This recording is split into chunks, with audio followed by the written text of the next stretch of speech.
Hey, this is Zero at ReviewZoneHD, and I'm bringing you guys a review of Splinter Cell, the Trilogy, that was just released for the PlayStation 3.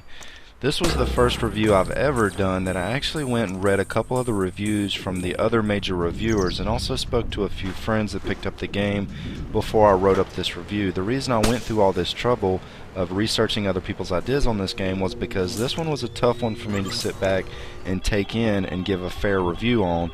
The reason being is this game definitely has some issues, and I actually love the gameplay of the series, and I didn't want to give a biased review just because I like the series. Let's go ahead and get into the review.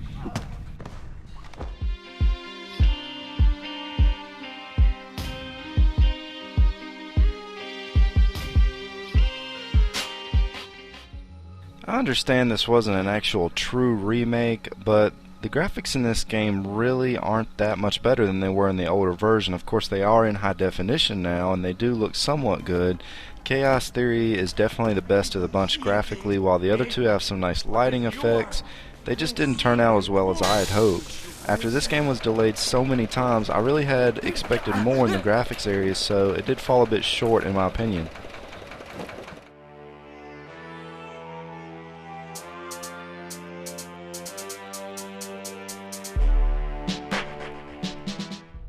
I spent quite a bit of time in the PS3 trophy forums reading up on others' thoughts on the trophies in this game. Some people were having trouble with actually unlocking a few of the trophies even after meeting all the requirements. So I'd certainly suggest you guys that are interested in trophies to invest some time reading up on this, especially if you're the type of person that likes to 100% the trophies with each game that you own.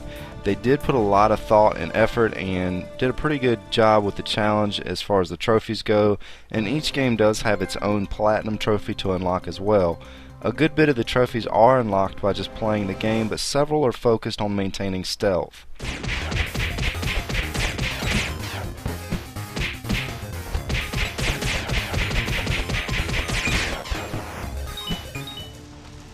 I said in the first impressions video I did that I couldn't remember if I had played a couple of these titles when they were first released many years ago, but after spending a couple nights playing the game, it did come back to me and I remembered why I enjoyed playing this game so much. The gameplay is sort of a cross between Metal Gear Solid and Hitman, but adds some very cool elements to the stealth category, such as having a sound meter if you move too quickly, and a light and dark meter that gives you a pretty good indication if you can be seen or not by the enemies. While the AI in the game isn't the best because the enemies were programmed to be pretty dumb, it was still an absolute blast playing each game in this series.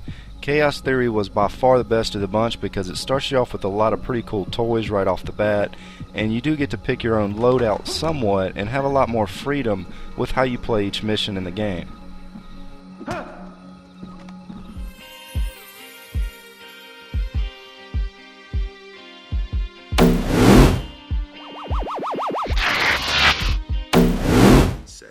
I personally enjoy this game tremendously, but I can't say I'd recommend it to others because there's a lot wrong and a lot of issues with this title, and also it just doesn't seem like they put much effort into polishing this game or the graphics.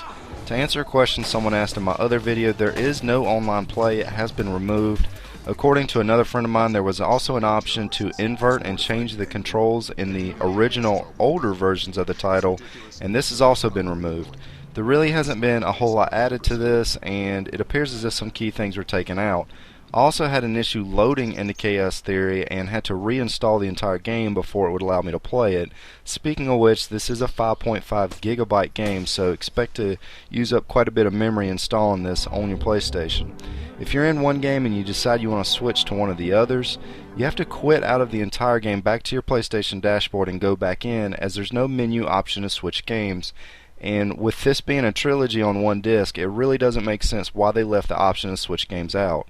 I could keep going with a lot of the things that were left out or small nitpicks with the game, but it's still a very good classic game, and if you never got the chance to play it before, now is a good time to experience some of what the game's offered many years ago. If you like stealth type games or you did enjoy any of the previous Splinter Cell games, this is still a good choice, but it certainly isn't the greatest remake. In fact, it's probably third out of the other two that I just picked up also this week, so it did fall a bit short in expectations that a lot of us had for it, including myself. Anyways, this is Zero at ReviewZoneHD, and I'll be bringing you guys more reviews soon. You're not gonna like this. Chances are.